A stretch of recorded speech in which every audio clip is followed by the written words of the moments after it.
Una pareja sacó todo su dinero del banco. Desaparecieron sin avisar a nadie, abandonaron su auto con todas sus pertenencias adentro. Y 7 años después, nadie puede explicar qué pasó realmente con ellos. Hay historias que se quedan grabadas en la memoria colectiva de un país. Historias que todos conocen, pero nadie puede explicar. Esta es una de ellas, y todo comenzó con una pareja que decidió escapar. Pero no escaparon hacia la libertad, escaparon hacia algo mucho más oscuro, algo que ni siquiera ellos podían imaginar. Era marzo de 2019, una fecha común, un día cualquiera en Monterrey, Nuevo León. Pero para Raquel Ochoa y Teodoro Salinas, ese día marcaría el inicio del misterio más grande de sus vidas. Un misterio que hasta hoy, 7 años después, nadie ha podido resolver. Porque cuando una pareja desaparece sin dejar rastro, las preguntas se multiplican.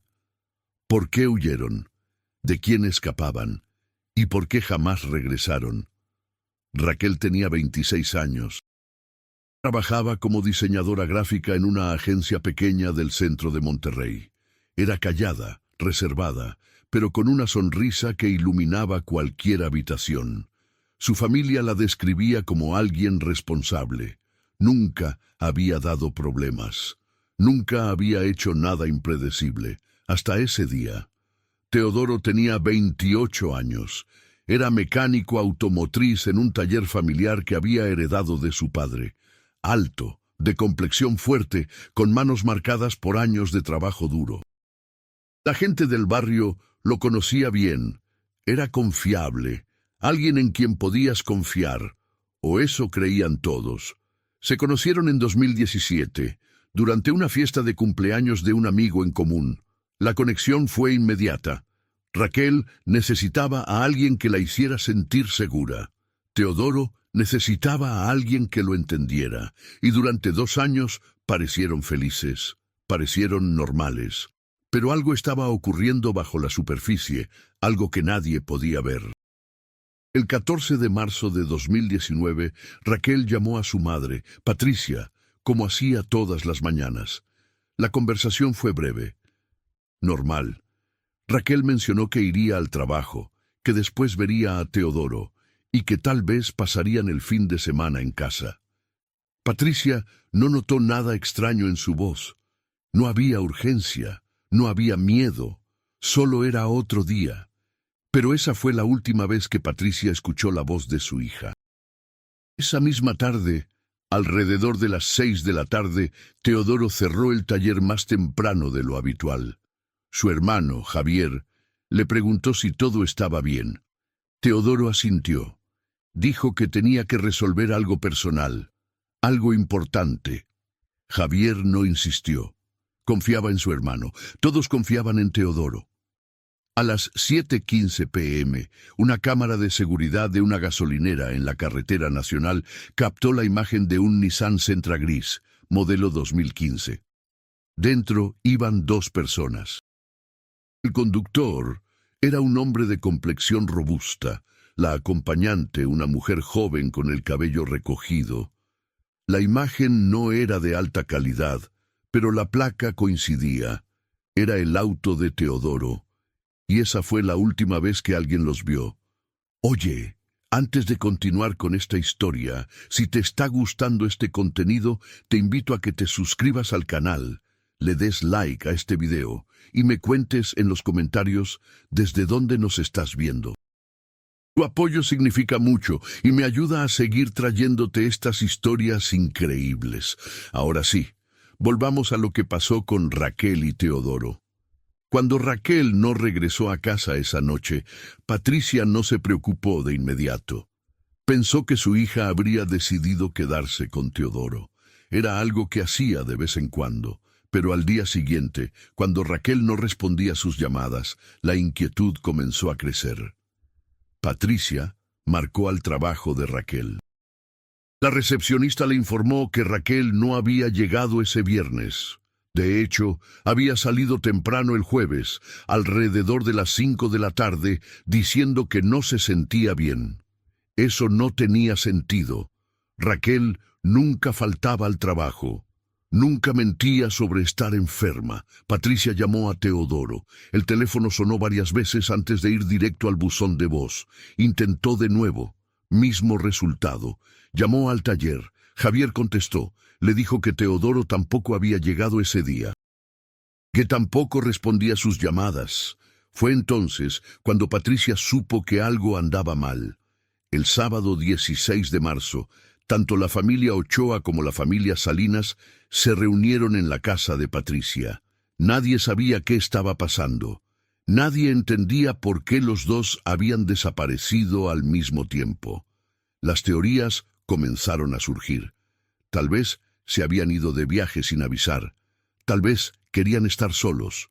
Tal vez estaban planeando una sorpresa. Pero ninguna de esas teorías explicaba por qué ambos tenían sus teléfonos apagados. ¿Por qué no le habían dicho nada a nadie? ¿Por qué simplemente se habían esfumado? El domingo 17 de marzo, la familia presentó una denuncia formal ante la Fiscalía General de Justicia del Estado de Nuevo León.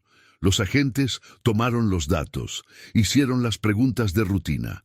¿Habían tenido problemas, deudas, enemigos? La respuesta siempre fue la misma. No, eran una pareja normal, sin conflictos visibles. Pero entonces, uno de los investigadores hizo una pregunta que cambiaría todo. ¿Ustedes saben si Raquel y Teodoro tenían algún motivo para huir? La pregunta dejó a todos en silencio. ¿Huir? ¿De qué? ¿De quién? Nadie tenía respuestas. La investigación comenzó de manera rutinaria. Los agentes rastrearon las últimas ubicaciones conocidas de Raquel y Teodoro. Revisaron sus cuentas bancarias. Hablaron con amigos, compañeros de trabajo, vecinos. Todo apuntaba a que eran personas comunes. Sin secretos, sin problemas. Pero entonces encontraron algo. El 19 de marzo, 2 días después de la denuncia, los investigadores accedieron a los registros bancarios de Teodoro. Lo que descubrieron los dejó desconcertados.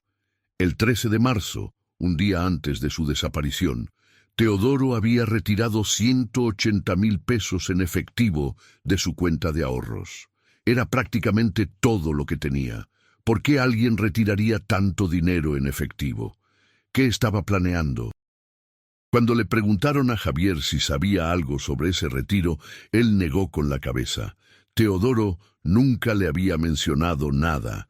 De hecho, la última vez que hablaron sobre dinero, Teodoro estaba planeando invertir en nuevas herramientas para el taller. ¿Por qué cambiaría de opinión tan repentinamente? Los investigadores también revisaron la cuenta de Raquel. Ella había retirado 45,000 pesos 2 días antes. Menos que Teodoro, pero aún así, una cantidad significativa. 2 retiros grandes, en días consecutivos, justo antes de desaparecer. Esto ya no parecía una simple desaparición, parecía una fuga planeada. Pero, ¿de qué estaban escapando? Los medios comenzaron a cubrir la historia. Pareja desaparece en Monterrey tras retirar más de 200,000 pesos, decían los titulares. Las redes sociales explotaron con teorías. Algunos decían que habían huido por amor, que querían comenzar una nueva vida lejos de todo. Otros especulaban que estaban involucrados en algo ilegal, que debían dinero a las personas equivocadas. Pero nadie tenía pruebas, solo especulaciones. El 22 de marzo, una semana después de la desaparición, un testigo anónimo llamó a la línea de denuncia de la policía. Dijo que había visto un Nissan Sentra gris abandonado en un camino de terracería cerca de Santiago, un pequeño municipio al sur de Monterrey. La descripción coincidía con el auto de Teodoro. Los agentes se dirigieron al lugar de inmediato. El auto estaba ahí, tal como el testigo había descrito. Estacionado a un costado del camino, parcialmente oculto por la vegetación. Las puertas estaban cerradas. No había señales de violencia. No había sangre. Pero cuando los agentes abrieron el vehículo, encontraron algo que los dejó helados. Las pertenencias personales de Raquel y Teodoro estaban adentro. Sus teléfonos celulares, apagados, en el asiento trasero. Las billeteras de ambos, con sus identificaciones intactas. La ropa de Raquel, doblada cuidadosamente en una mochila, y algo más perturbador, las llaves del auto, todavía puestas en el encendido. ¿Quién abandona su auto con todo adentro? ¿Quién deja sus teléfonos, sus identificaciones, sus pertenencias más importantes? El análisis forense del vehículo no reveló huellas de terceros, solo las de Raquel y Teodoro. No había signos de lucha. No había evidencia de que alguien más hubiera estado en ese auto. Era como si simplemente hubieran salido caminando y nunca hubieran regresado. Los investigadores peinaron la zona durante días. Usaron perros de búsqueda, drones, helicópteros. Interrogaron a todos los habitantes de las rancherías cercanas. Nadie había visto nada. Nadie había escuchado nada. Era como si Raquel y Teodoro se hubieran desvanecido en el aire. Patricia no podía dormir. Cada noche pensaba en su hija. ¿Dónde estaba? Estaba viva. Estaba sufriendo. Las preguntas la consumían. Javier tampoco encontraba paz. Teodoro era su hermano, su compañero, su amigo. ¿Cómo podía simplemente desaparecer así? Mientras tanto, la investigación tomó un giro inesperado.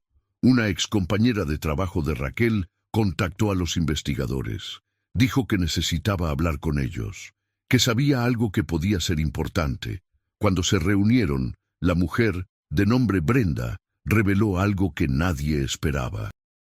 3 semanas antes de la desaparición, Raquel le había contado que estaba asustada, que sentía que alguien la estaba siguiendo.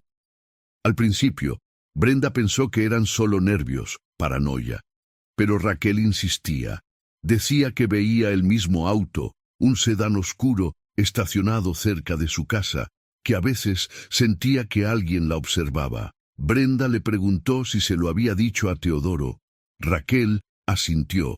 Dijo que Teodoro también lo había notado, que él estaba preocupado. Y habían hablado de reportarlo a la policía, pero no estaban seguros. No tenían pruebas, solo una sensación. ¿Alguien estaba persiguiendo a Raquel y Teodoro? Era por eso que huyeron. Los investigadores comenzaron a buscar registros de cámaras de seguridad en los alrededores de la casa de Raquel. Efectivamente, encontraron imágenes de un sedán oscuro, un Chevrolet Malibu, que aparecía con frecuencia en la misma cuadra. El problema era que las imágenes no eran lo suficientemente claras para identificar la placa o al conductor. Pero había algo más. El auto dejó de aparecer exactamente el 14 de marzo, el mismo día que Raquel y Teodoro desaparecieron. ¿Coincidencia? La familia de Teodoro también comenzó a recordar detalles extraños. Javier mencionó que unas semanas antes, Teodoro le había preguntado si conocía a alguien que pudiera conseguir documentos falsos. Identificaciones nuevas. Javier pensó que era una broma, que Teodoro estaba bromeando, pero ahora, viéndolo en retrospectiva, tal vez Teodoro hablaba en serio. ¿Estaban planeando cambiar de identidad? ¿Desaparecer por completo? El padre de Teodoro, don Ernesto, un hombre de 70 años con una salud deteriorada, guardaba silencio. Pero una tarde, cuando los investigadores fueron a hablar con él nuevamente, finalmente habló. «Mi hijo vino a verme 2 días antes de irse», dijo don Ernesto con voz temblorosa. «Me dijo que si algo le pasaba que cuidara a su madre, que la mantuviera a salvo. Le pregunté qué estaba pasando, pero no me quiso decir. Solo me abrazó y se fue». Don Ernesto hizo una pausa, sus ojos llenos de lágrimas. «Yo sabía que algo andaba mal. Lo sabía, pero no hice nada. Y ahora mi hijo está perdido. Las palabras de don Ernesto abrieron nuevas preguntas. Si Teodoro sabía que algo podía pasarle, ¿por qué no pidió ayuda? ¿Por qué no acudió a la policía? ¿De qué o de quién estaba huyendo? Los investigadores profundizaron en la vida de Teodoro. Revisaron sus registros telefónicos, sus mensajes de texto, sus correos electrónicos. La mayoría eran conversaciones rutinarias, citas con clientes del taller, mensajes con Raquel. Nada fuera de lo común, pero entonces encontraron algo peculiar. En las semanas previas a su desaparición, Teodoro había estado en contacto con un número desconocido. Las llamadas eran breves, siempre por la noche y siempre desde lugares diferentes. Los mensajes de texto eran vagos, casi codificados. ¿Todo listo? Nos vemos en el lugar acordado. No te preocupes, va a salir bien. ¿Con quién estaba hablando Teodoro? ¿Qué estaban planeando? Los investigadores rastrearon el número. Pertenecía a un teléfono prepagado, comprado con efectivo en una tienda de conveniencia en Apodaca. Sin registro, sin nombre, imposible de rastrear. Era un callejón sin salida. Pero la investigación dio otro giro cuando un amigo de Teodoro, de nombre Héctor, se presentó voluntariamente para hablar. Héctor era mecánico también. Trabajaba en otro taller en la zona. Él y Teodoro se conocían desde la adolescencia. Héctor reveló algo importante. 2 meses antes de la desaparición, Teodoro le había preguntado si conocía rutas seguras para salir del estado. Rutas que evitaran los retenes, rutas donde no hubiera cámaras de seguridad. Héctor pensó que era una pregunta extraña, pero Teodoro le dijo que era para un cliente que necesitaba transportar mercancía de manera discreta. Héctor no lo cuestionó. Le dio algunas sugerencias. Rutas por la sierra, caminos rurales poco vigilados. Ahora, sabiendo lo que sabía, Héctor se sentía culpable. Tal vez había ayudado a Teodoro a desaparecer. Con esta nueva información, los investigadores comenzaron a buscar en las rutas que Héctor había mencionado. Hablaron con lugareños, con dueños de ranchos, con cualquiera que pudiera haber visto algo, pero nadie recordaba haber visto un Nissan Sentra gris con una pareja adentro. Era como si se los hubiera tragado la tierra. Mientras tanto, la presión mediática aumentaba. La historia de Raquel y Teodoro se había convertido en un fenómeno nacional. Programas de televisión dedicaban segmentos completos al caso. Periodistas de investigación publicaban artículos especulando sobre lo que pudo haber pasado. Las redes sociales estaban llenas de teorías, algunas más descabelladas que otras. Algunos decían que Raquel y Teodoro habían sido víctimas del crimen organizado, que debían dinero, que se habían metido en problemas. Otros creían que habían planeado su desaparición desde el principio, que querían empezar de nuevo en otro país con identidades falsas. Pero nadie podía explicar por qué habían abandonado el auto con todas sus pertenencias. ¿Por qué habían dejado sus teléfonos? ¿Por qué no habían dado señales de vida? En mayo de 2019, 2 meses después de la desaparición, la Fiscalía organizó una conferencia de prensa. Compartieron todos los detalles que podían sin comprometer la investigación. Mostraron fotos de Raquel y Teodoro. Pidieron la ayuda del público. Cualquier información, por mínima que fuera, podía ser crucial. Las líneas telefónicas se saturaron. Cientos de personas llamaron diciendo que habían visto a la pareja. En Tijuana, en Guadalajara, en Cancún. Incluso en Guatemala y Estados Unidos. Pero cuando los investigadores verificaban cada pista, todas resultaban ser falsas alarmas. Casos de identidad equivocada.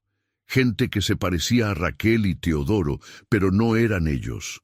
Patricia no perdía la esperanza.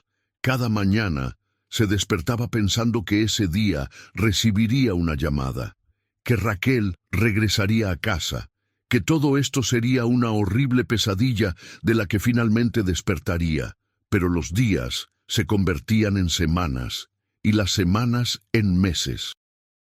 En agosto de 2019, 6 meses después de la desaparición, la investigación parecía haberse estancado. No había nuevas pistas, no había nuevos testimonios. El caso se estaba enfriando.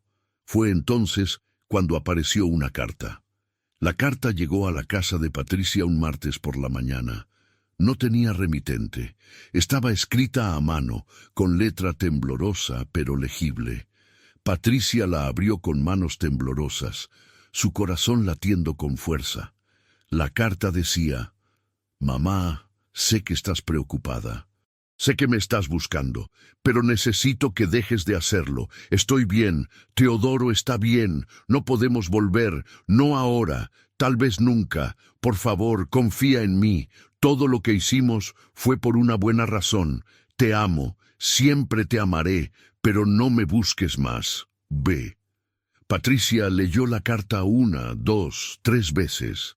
Las lágrimas corrían por su rostro. Era la letra de Raquel. Estaba segura. Conocía la caligrafía de su hija como la palma de su mano. Pero algo no cuadraba.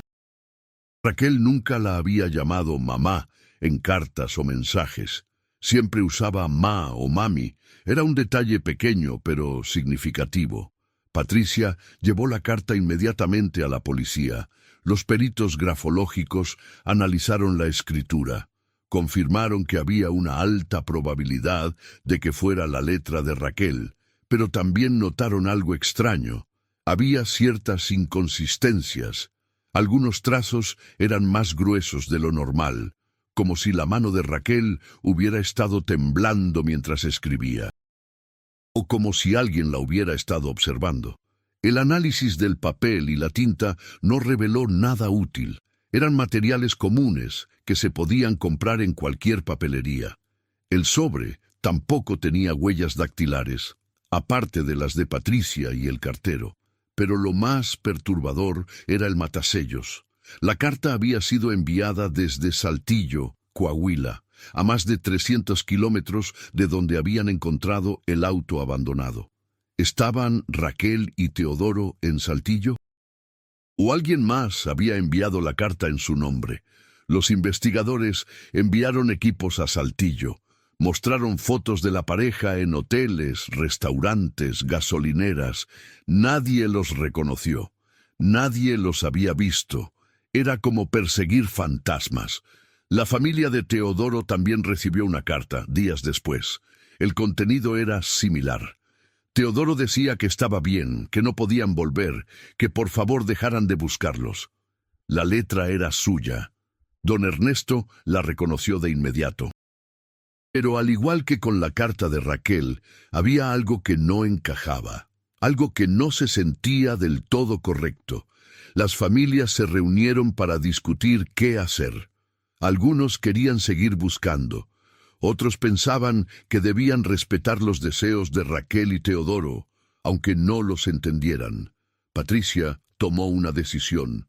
No iba a dejar de buscar a su hija, no hasta tener respuestas reales, no hasta saber la verdad. Contrató a un investigador privado, un exagente de la Policía Federal, llamado Marcos Ibarra. Marcos tenía experiencia en casos de personas desaparecidas. Había resuelto casos que la policía había dado por perdidos. Si alguien podía encontrar a Raquel y Teodoro, era él. Marcos comenzó desde cero, revisó todos los archivos, entrevistó a todos los testigos nuevamente, buscó inconsistencias, detalles que la policía pudiera haber pasado por alto, y encontró algo. Cuando Marcos revisó los registros de las cámaras de seguridad de la gasolinera donde habían visto a Raquel y Teodoro por última vez, notó algo que nadie más había notado. En el asiento trasero del auto, parcialmente oculta, había una tercera persona. La imagen era borrosa, pero Marcos estaba seguro. Había alguien más en ese auto. ¿Raquel y Teodoro no estaban solos? ¿Quién más iba con ellos? Marcos amplió la imagen todo lo que pudo. Era difícil distinguir rasgos faciales, pero podía ver que era una persona joven, probablemente un hombre, con una gorra oscura. Esto cambiaba todo. Si había una tercera persona en el auto, entonces tal vez Raquel y Teodoro no habían huido voluntariamente. Tal vez los estaban obligando. Tal vez toda esta historia de escapada romántica era una mentira. Marcos compartió su hallazgo con la policía. Los investigadores ampliaron la búsqueda. Comenzaron a buscar cualquier conexión que Raquel o Teodoro pudieran tener con esa tercera persona. Fue entonces cuando Javier recordó algo. Unas semanas antes de la desaparición, Teodoro le había mencionado que un viejo amigo de la preparatoria, alguien llamado Óscar Villarreal, había regresado a Monterrey después de años de estar fuera. Óscar había tenido problemas con la ley en el pasado. Nada grave, pero suficiente para tener antecedentes. ¿Podría ser Óscar la tercera persona en el auto? Los investigadores rastrearon a Óscar Villarreal. Descubrieron que había salido de prisión 6 meses antes, después de cumplir una condena por fraude. Desde entonces había mantenido un perfil bajo. Trabajaba en construcción, vivía en un departamento modesto en la periferia de Monterrey. Cuando los agentes fueron a buscarlo, Óscar no estaba. Sus vecinos dijeron que no lo habían visto en semanas. Su casero mencionó que Óscar había pagado su renta hasta fin de mes, pero que había dejado la mayoría de sus pertenencias. Otra persona desaparecida. Los investigadores obtuvieron una orden para registrar el departamento de Óscar. Lo que encontraron dentro los dejó sin aliento. En un cajón, oculto bajo ropa vieja, había una carpeta llena de documentos, copias de identificaciones falsas, pasaportes de diferentes países, todos con fotos de Óscar pero con nombres diferentes. Y algo más. Fotos de Raquel y Teodoro, fotos que habían sido tomadas sin que ellos lo supieran. En la calle, en el taller, fuera de la casa de Raquel, Óscar los había estado vigilando. ¿Pero por qué?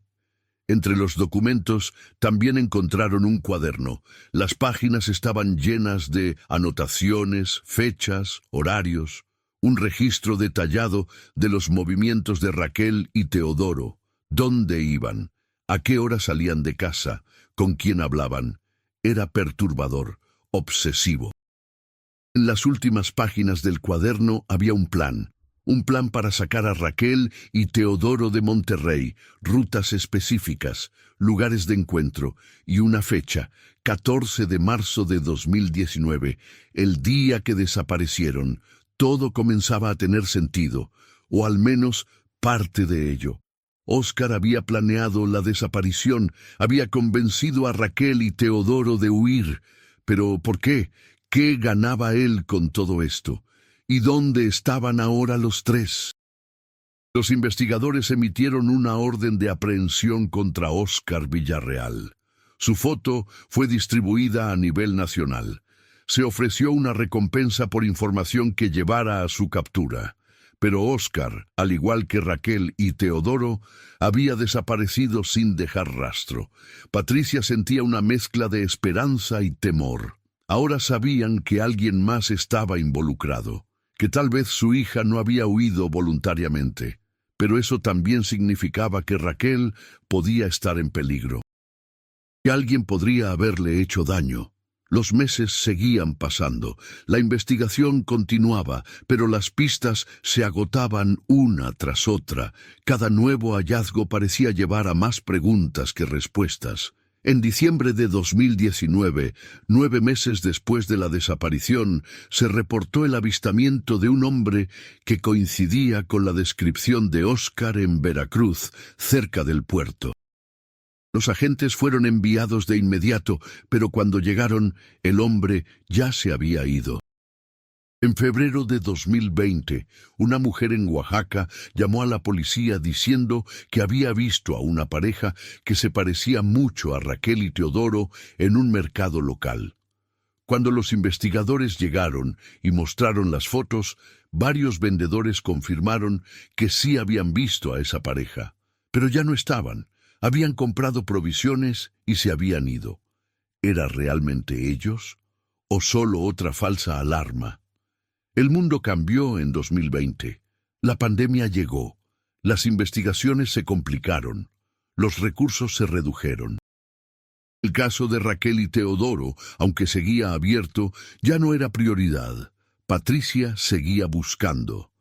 Marcos Ibarra seguía investigando. Pero las pistas se volvían cada vez más escasas. Y entonces, en julio de 2021, más de 2 años después de la desaparición, llegó otra carta. Esta vez era diferente. La carta estaba dirigida a don Ernesto.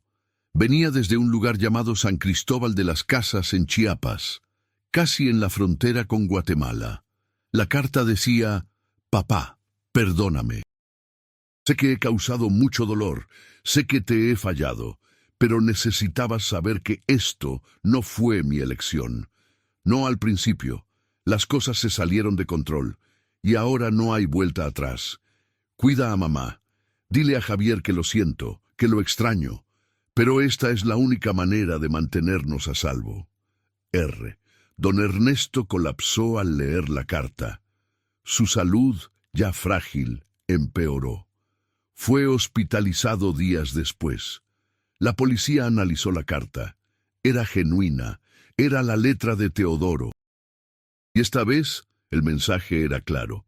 No era una escapada romántica, era supervivencia. ¿De qué se estaban protegiendo? ¿Quién los amenazaba? Los investigadores viajaron a San Cristóbal de las Casas. Era una ciudad turística, llena de extranjeros, mochileros, artistas, un lugar donde era fácil perderse entre la multitud. Preguntaron en hostales, en restaurantes, en tiendas de artesanía.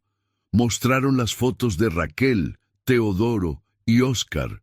Algunas personas pensaron que reconocían a Teodoro. Un hombre que se hacía llamar René había estado trabajando en una carpintería local durante algunos meses. Alto, fuerte, callado. Coincidía con la descripción. Pero cuando los agentes fueron a la carpintería, el dueño les dijo que René había renunciado hacía semanas. No dejó dirección, no dijo a dónde iba. Otra vez, un paso atrás.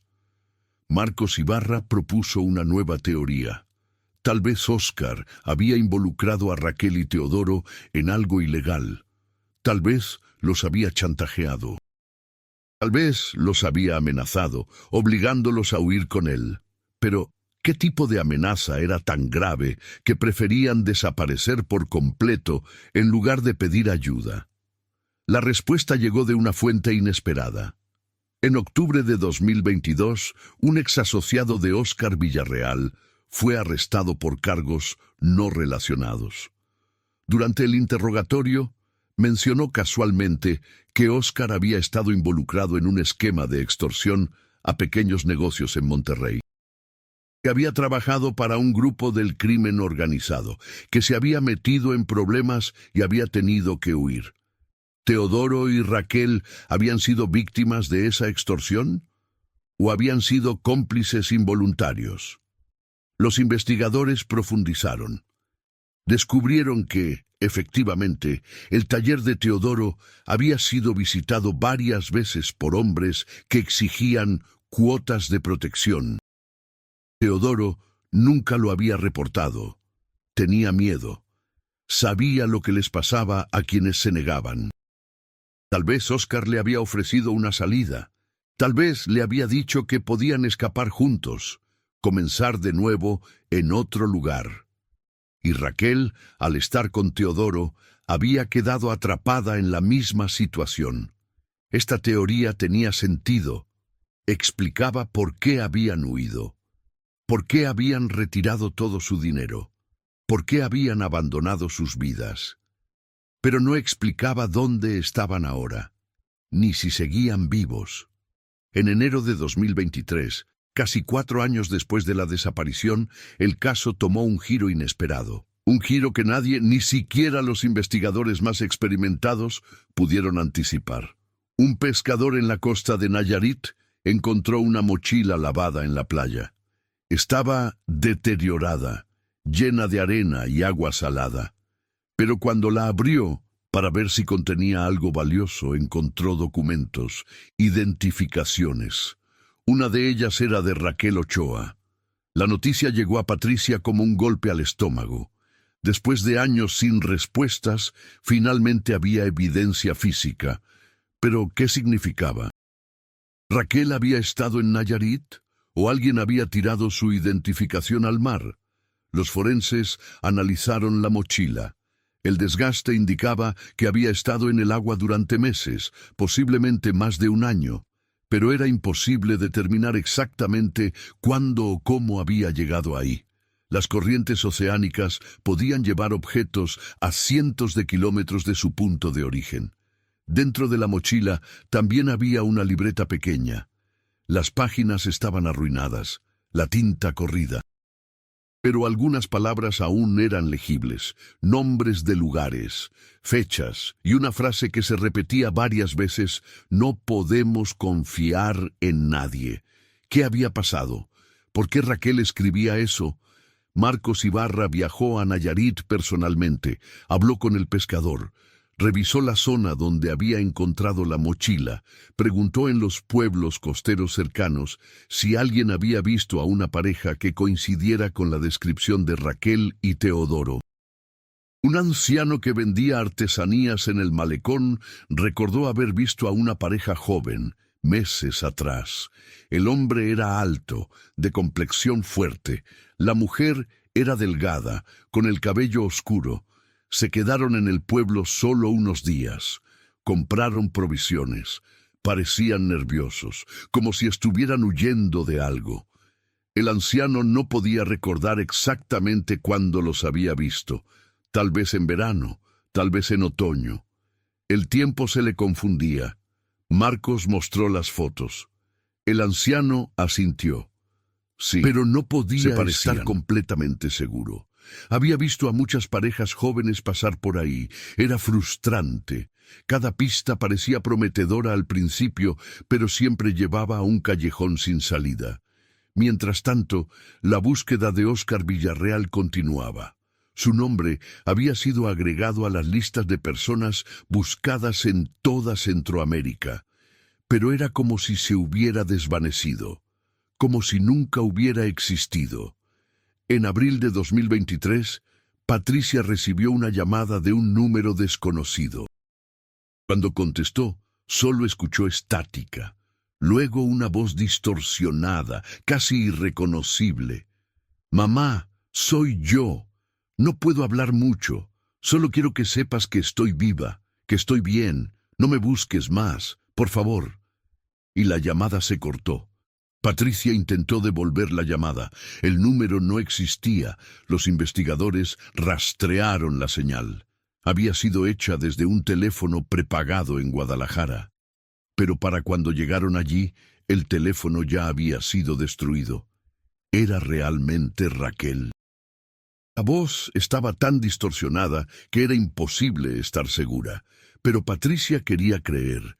Necesitaba creer que su hija seguía viva. El análisis de audio intentó limpiar la grabación. Quitaron la distorsión lo mejor que pudieron. Y efectivamente, los patrones vocales coincidían con los de Raquel. Con un 87% de probabilidad era ella. Pero, ¿por qué llamaba después de tanto tiempo? ¿Por qué ahora? Marcos tenía una teoría. Tal vez Raquel y Teodoro habían logrado escapar de Óscar. Tal vez estaban tratando de vivir en paz, de pasar desapercibidos. Pero la búsqueda constante, la atención mediática, los hacía visibles. Los ponía en peligro. Si esa teoría era correcta, entonces seguir buscándolos podría ser lo peor que podían hacer. Patricia se enfrentó a una decisión imposible. ¿Continuaba buscando a su hija, arriesgándose a ponerla en peligro? ¿O se rendía, respetaba sus deseos, aunque eso significara nunca volver a verla? decidió hacer una última cosa, una última súplica pública. En mayo de 2023, Patricia dio una entrevista en uno de los programas de noticias más vistos de México. Frente a las cámaras, con lágrimas en los ojos, habló directamente a Raquel.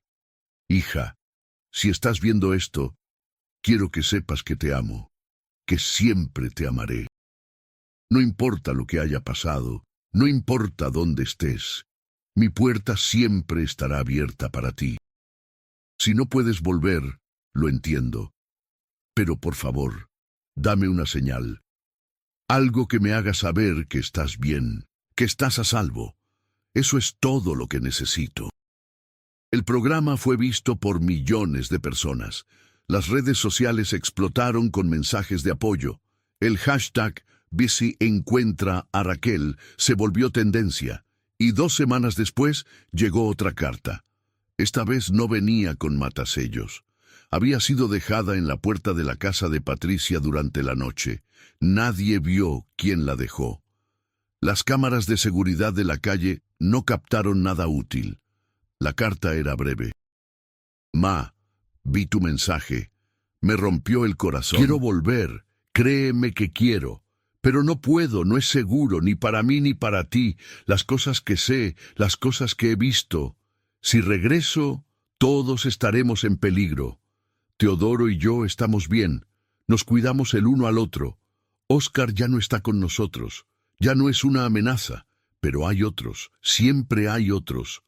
Por favor, deja de buscarme. Vive tu vida. Sé feliz. Eso es lo único que quiero. Te amo. Siempre. Ve. Esta vez, Patricia sabía que era genuino. Raquel la había llamado Ma.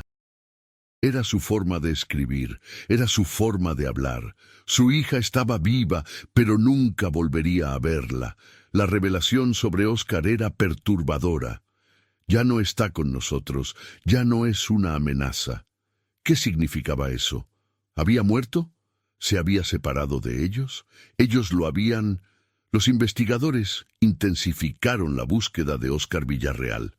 Si estaba muerto, debía haber un cuerpo. Un registro, algo. En junio de 2023, un cuerpo no identificado fue encontrado en una fosa clandestina en Sinaloa. El cadáver había estado ahí durante años, descompuesto más allá del reconocimiento visual. Pero las pruebas de ADN tomaron meses. En septiembre de 2023, los resultados llegaron. El cuerpo pertenecía a Óscar Villarreal. Había muerto de un disparo en la cabeza. La fecha estimada de muerte era entre finales de 2019 y principios de 2020.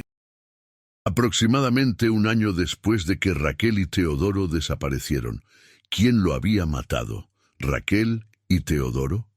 ¿El crimen organizado? ¿Alguien más? El lugar donde fue encontrado el cuerpo estaba en territorio controlado por uno de los cárteles más violentos de México. Si Óscar había estado involucrado con ellos, su muerte podría haber sido un ajuste de cuentas o un mensaje, pero también planteaba otra posibilidad. Tal vez Óscar había llevado a Raquel y Teodoro directamente a la boca del lobo. Tal vez los había entregado al cártel. Y tal vez, solo tal vez, Raquel y Teodoro habían tenido que hacer algo terrible para sobrevivir. Marcos compartió esta teoría con Patricia. Ella no quería creerla, no quería pensar que su hija pudiera haber estado involucrada en algo así. Pero tenía sentido. Explicaba por qué no podían volver, por qué decían que todos estarían en peligro.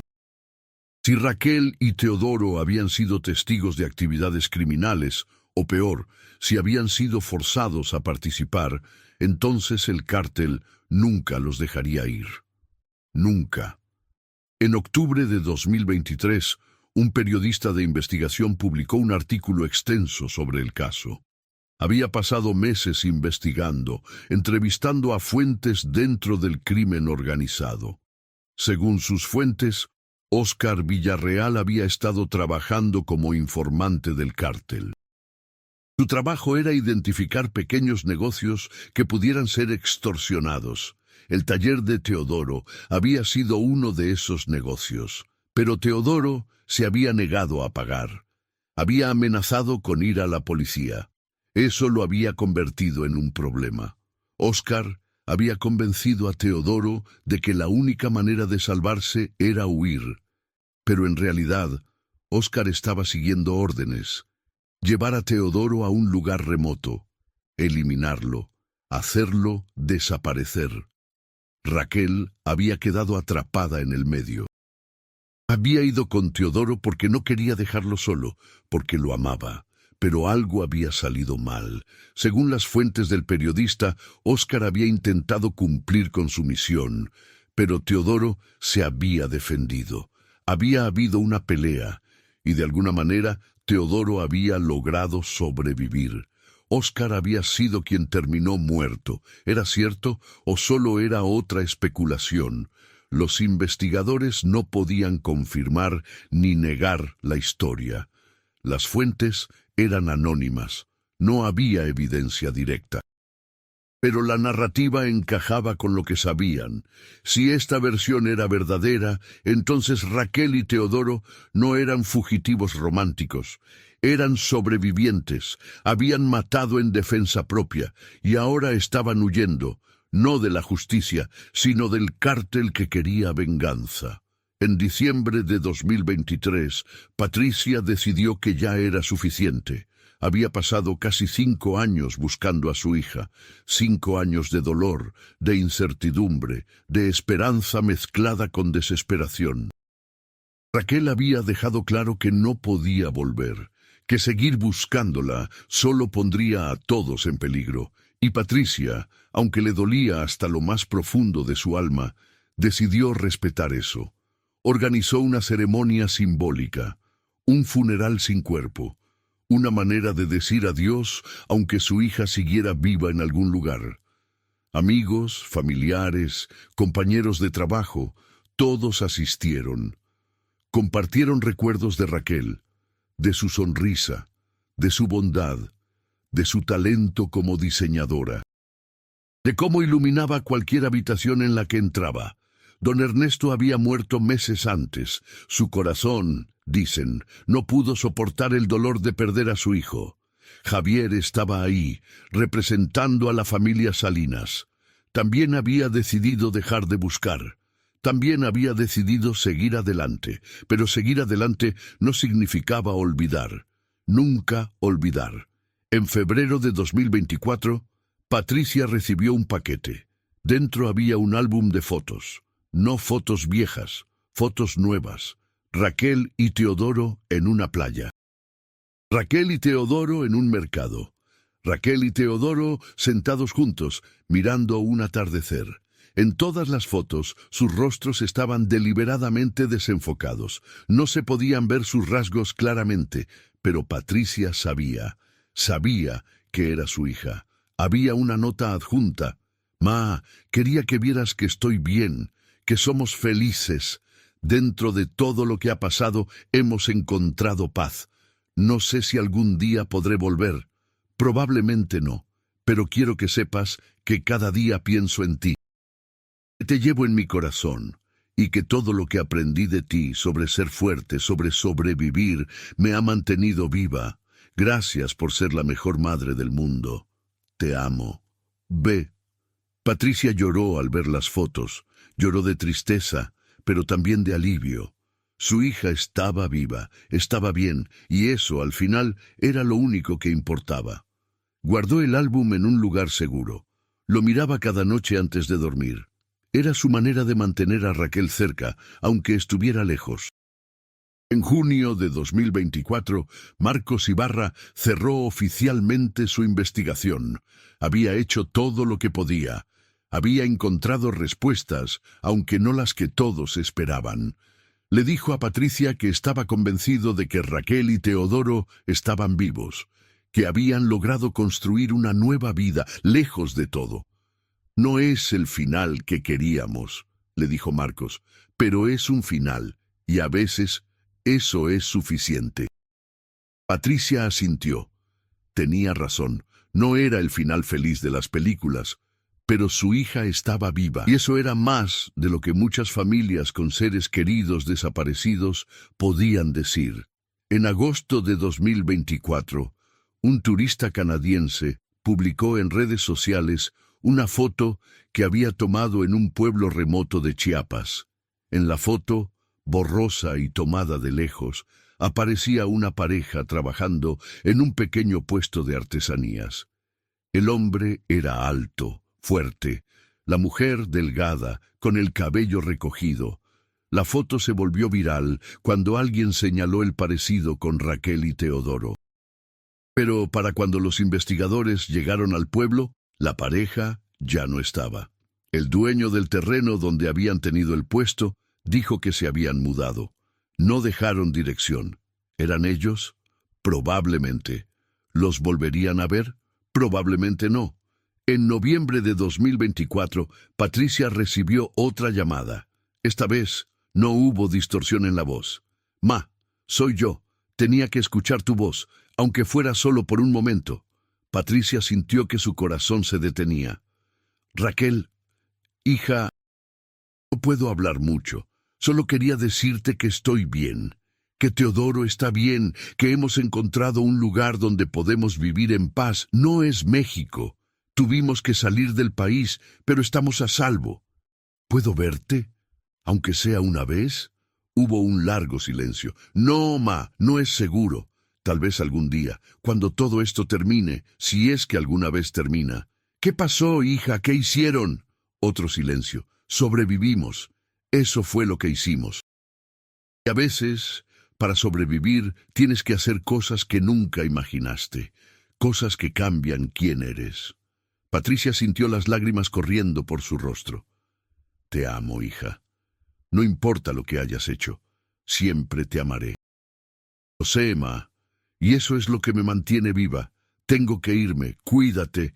Y por favor, deja de buscarme. Prométemelo. Te lo prometo. Gracias. Adiós, ma. Te amo. Y la llamada se cortó. Patricia se quedó sentada en silencio durante horas. Esa había sido la voz de su hija. Sin distorsión, sin miedo, solo cansancio y aceptación. En enero de 2025, la Fiscalía cerró oficialmente el caso de Raquel Ochoa y Teodoro Salinas como personas desaparecidas. No podían declarar sus muertes sin cuerpos, pero tampoco podían seguir dedicando recursos a una búsqueda que las propias personas no querían. El caso quedó archivado, pero no olvidado. La historia de Raquel y Teodoro se convirtió en leyenda, en advertencia, en recordatorio de que a veces las personas desaparecen porque es la única manera de sobrevivir. Los programas de televisión siguieron cubriendo el caso. Los documentales se hicieron. Las teorías conspirativas proliferaron en Internet. Algunos decían que estaban muertos, otros que vivían felices en algún país lejano. Nadie sabía la verdad completa, excepto Raquel y Teodoro, y ellos nunca la contarían. En abril de 2025, Patricia vendió su casa. Demasiados recuerdos. Demasiado dolor. A un departamento más pequeño, más manejable. Comenzó a trabajar como voluntaria en una organización que ayudaba a familias con personas desaparecidas. Si no podía traer de vuelta a su hija, al menos podía ayudar a otros que estaban pasando por lo mismo. Javier también encontró su propia forma de seguir adelante. Abrió un segundo taller dedicado a la memoria de su hermano. Lo llamó Taller Teodoro. Era su manera de mantenerlo vivo. La vida continuó, como siempre lo hace. Pero hubo momentos en los que Patricia recibía una postal sin remitente, una foto de un lugar hermoso, sin palabras, sin firma, pero ella sabía quién la había enviado. En julio de 2025 llegó una postal desde Costa Rica, una playa paradisíaca al atardecer. En octubre, otra desde Nicaragua, un volcán activo. En diciembre, una más desde Panamá. El canal. Raquel le estaba mostrando su vida, sin palabras, sin riesgos, solo compartiendo, y Patricia las guardaba todas. Las ponía en un álbum, junto a las fotos borrosas. Era su conexión con su hija, pequeña pero real. En enero de 2026, exactamente 7 años después de la desaparición, Patricia recibió una última carta, más larga que las anteriores, más personal. Ma, han pasado 7 años.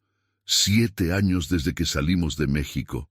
7 años desde que nuestras vidas cambiaron para siempre. Quiero que sepas toda la verdad. No porque necesites saberla, sino porque mereces saberla. Óscar nos amenazó. Dijo que si Teodoro no colaboraba con el cártel, me harían daño a mí. Teodoro aceptó, pero cuando nos dimos cuenta de lo que realmente querían, que Teodoro transportara drogas usando el taller como fachada, supimos que no podíamos hacerlo. Si decíamos que sí, nos convertíamos en criminales. Si decíamos que no, nos mataban. Entonces planeamos escapar. Óscar dijo que nos ayudaría, que conocía rutas seguras, que podíamos desaparecer, pero era mentira. Nos llevó a un lugar remoto en Sinaloa. Dijo que el cártel quería hablar con nosotros, dar una última oportunidad, pero cuando llegamos no había reunión, solo Óscar, con un arma. Teodoro se defendió, hubo una lucha, y el arma se disparó. Óscar murió. No fue nuestra intención, pero pasó, y desde ese momento supimos que nunca podríamos volver. Porque si el cártel descubría que habíamos matado a uno de los suyos, nos buscarían hasta encontrarnos, y nos harían pagar. Así que huimos. Cambiamos de nombres, de identidades. Nos movemos cada pocos meses, nunca nos quedamos en un lugar demasiado tiempo. No es la vida que imaginé, pero estoy con Teodoro, y él está conmigo, y mientras tengamos eso, podemos sobrevivir cualquier cosa. Sé que esto te duele, sé que querías que volviera a casa, pero esta es mi casa ahora, donde sea que estemos, mientras estemos juntos. Te amo, Ma, siempre lo haré. Y algún día, si Dios quiere, tal vez podamos vernos de nuevo. Pero hasta entonces, por favor, vive. Sé feliz. Eso es lo único que quiero para ti, tu hija Raquel. Patricia leyó la carta una y otra vez. Finalmente tenía la verdad completa, y aunque dolía, aunque era difícil de aceptar, al menos sabía. Su hija era una sobreviviente, no una criminal, no una fugitiva por gusto. Una sobreviviente, y eso era algo de lo que Patricia podía estar orgullosa. Hoy, en 2026, Raquel Ochoa y Teodoro Salinas siguen desaparecidos oficialmente. Sus familias han aprendido a vivir con la incertidumbre, con el dolor, pero también con la esperanza de que en algún lugar sus seres queridos están bien. La historia que paralizó a México no tiene un final definitivo. No hay cuerpos, no hay arrestos, no hay cierre completo, pero hay algo más valioso, hay vida. Y mientras Raquel y Teodoro estén vivos, en algún lugar de este mundo, la historia no termina. Solo continúa, en silencio, en las sombras, esperando el día en que tal vez, solo tal vez, puedan volver a casa.